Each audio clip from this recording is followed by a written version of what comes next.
Alors maintenant on va s'attaquer à la deuxième partie de notre portfolio, la page Mon CV. Donc là, on va avoir besoin de travailler sous l'image de la page d'accueil, ici dans ma zone blanche. Elle est un petit peu trop petite, donc il va falloir que je l'agrandisse. Alors pour faire ça, plusieurs solutions. La première, je sélectionne le calque d'arrière-plan, donc mon background. Soit je fais une transformation manuelle, CTRL T, et je peux étirer la zone jusqu'à l'endroit qui me semble suffisant pour mettre mes textes. Je valide. Deuxième solution, donc je reviens en arrière. Toc. Je peux remplir mon calque avec, alors attention de bien travailler sur le background. Là, en ayant fait un retour arrière, il est revenu sur le dernier calque que j'ai modifié, c'était mon image. Donc je resélectionne bien l'arrière-plan, et je vais aller le remplir avec une couleur. Donc là je prends l'arrière-plan, je vais mettre du blanc, vérifiez bien que c'est du F partout et 255 ici, parce que si on est un tout petit peu plus haut, voilà, là on n'a pas un blanc pur, moi je veux le remplir avec du vrai blanc, voilà. Et on va remplir tout le calque background avec la couleur d'arrière-plan. CTRL supprime. Alt supprimer, rempli avec la couleur d'avant-plan. Petit exemple, si je prends par exemple cette couleur là, voilà, ça m'a rempli avec cette couleur. Donc moi je veux du blanc. Autre solution pour remplir un calque comme celui-ci, on peut le faire avec ici l'outil pot de peinture, ou alors via le menu édition remplir. Donc là j'ai rempli toute ma zone de blanc. Maintenant je vais pouvoir m'attaquer au texte. Donc là je souhaite écrire le titre de ma page, mon CV. Je vais mettre la bonne typo, la bonne couleur de texte.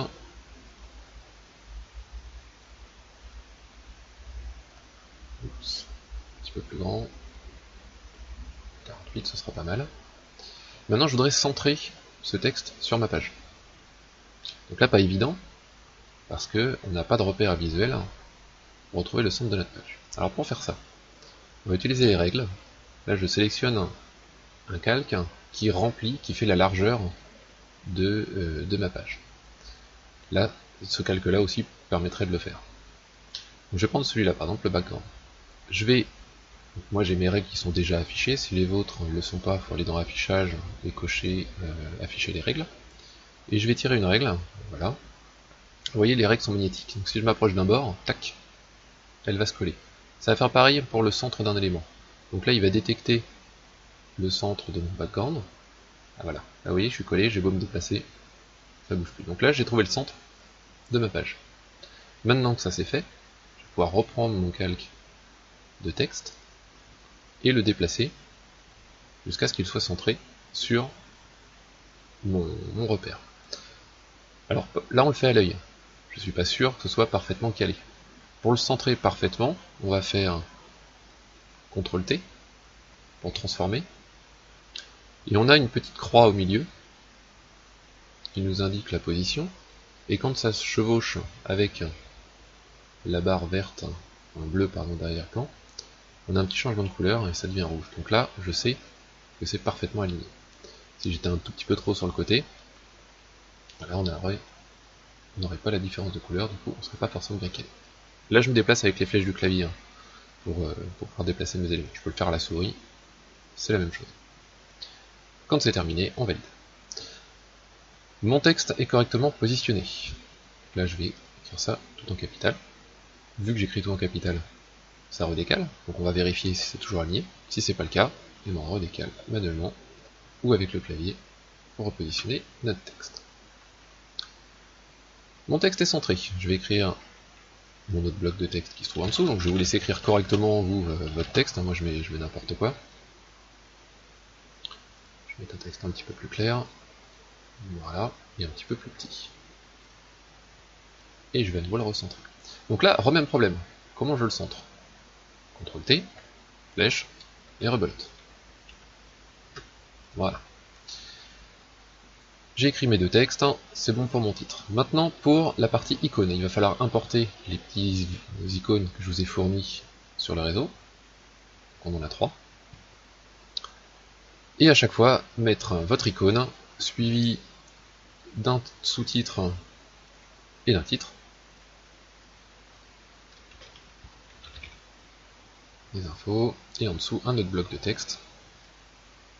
Alors tout à l'heure, depuis le début d'ailleurs, je fais des simples clics pour créer mes zones de texte. Là je fais un clic et glisser, qui fait que je vais délimiter une largeur de texte dans lequel je vais venir incruster mon texte. Là j'écris n'importe quoi histoire de remplir, vous allez mettre un petit texte sur vos informations perso, voilà, je valide. Il va falloir maintenant que je puisse aligner ces trois éléments les uns par rapport aux autres. Donc il va falloir sélectionner mon bloc de texte, le titre, et la petite image que je viens d'importer. Pensez à renommer les calques pour que ce soit plus facile à retrouver. Donc là c'est une petite corbeille, donc hop, corbeille. Je sélectionne mes trois calques, donc j'ai pris le premier majuscule, je prends le dernier, et maintenant je vais lui demander de centrer tous les éléments les uns par rapport aux autres. Maintenant on va voir les options de paragraphes, donc comment aligner, gérer les paragraphes dans Photoshop. Alors pour faire ça, on va sélectionner le calque concerné, je vais réduire un petit peu ma police histoire, c'est un peu plus facile, et je vais aller dans l'onglet paragraphe. On retrouve tous les alignements classiques, hein, type voilà, centré, paginé à droite, à gauche, paginé en centré, ou essayer de verrouiller le texte en pagination forcée. On peut également gérer la césure, donc la césure ça va être pour autoriser la coupure des mots en automatique ou non. Donc ça dépend du format de texte que vous avez. Là j'ai que des mots assez courts, donc, a priori il arrive à se débrouiller sans faire de césure, donc on pourrait très bien l'activer. Voilà, les mots sont trop courts, ça ne change rien. Mais si j'avais des mots plus longs, il me ferait donc un tiret pour me dire que le mot continue à la ligne. On a également quelques options ici pour gérer la façon dont le paragraphe va s'afficher. Par exemple, on peut avoir un léger retrait en début de paragraphe pour donner un petit effet de style à la lecture de notre texte. 4 points c'est vraiment light, hein, je vais peut-être monter un petit peu le truc. Voilà, à l'entour de 15 ça commence à faire un petit décalage. On peut gérer le décalage de tout le paragraphe à gauche ou de tout le paragraphe à droite. On peut gérer l'espacement du début et de fin de paragraphe.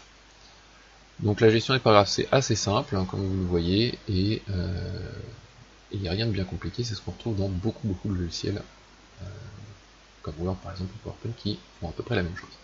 Donc je vais remettre mon texte en centré, simple, et supprimer ici le décalage du début de paragraphe, car c'est pas utile. Il va falloir maintenant créer 3 blocs. Donc les 3 blocs vont être identiques, ça veut dire que la typo du titre des infos et la typo et la taille du texte qui se trouve en dessous seront à chaque fois les mêmes. Plutôt que de tout refaire à chaque fois, c'est-à-dire recréer un nouveau bloc de texte, réécrire votre texte, et refaire tous les paramétrages de ce bloc de texte à chaque fois, ça va être un petit peu long, je propose une autre méthode qui va être de dupliquer tout ce bloc. Pour faire ça, je prends mon premier calque, mon deuxième et troisième calque, et je vais dupliquer l'ensemble. Je le prends, je le glisse sur l'onglet Nouveau calque, et il m'en a créé 3 nouveaux. Les 3 nouveaux sont automatiquement sélectionnés. Ça veut dire que là, si je les déplace, c'est bien les nouveaux éléments qui sont déplacés. Je fais majuscule éventuellement pour bien partir à l'horizontale, pour rester bien aligné. Alors, vous voyez, au niveau de mes calques, ça commence à être le bazar là. Donc il faut penser à les grouper. Je vais créer un premier groupe, qui va être pour la page de mon CV. Hop, CV.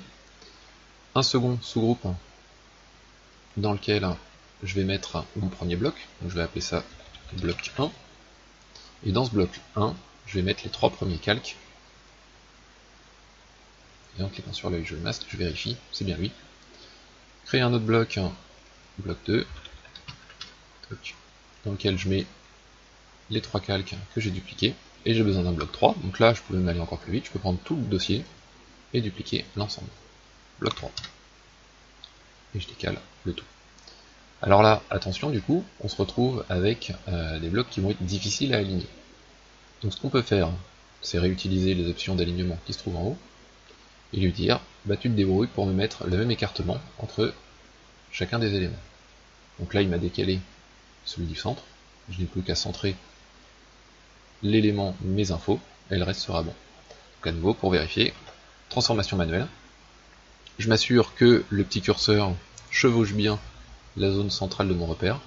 C'est bien le cas. Donc c'est bon. Je veux les remonter un petit peu, donc je garde mes 3 dossiers sélectionnés. J'appuie sur majuscule pour rester aligné, pour pas partir sur les côtés. Et je vais me caler sous mon texte.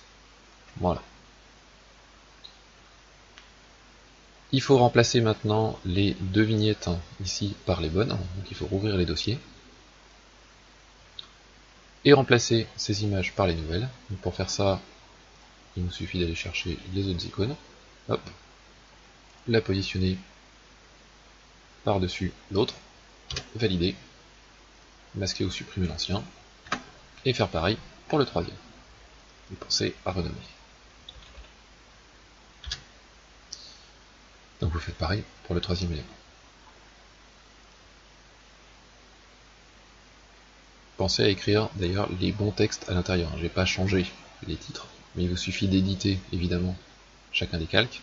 Donc là je suis sur le bloc 2, celui du centre. Il faut que je modifie le titre. Donc double-clic sur le titre du texte, ou prendre l'outil texte et sélectionner le contenu du texte.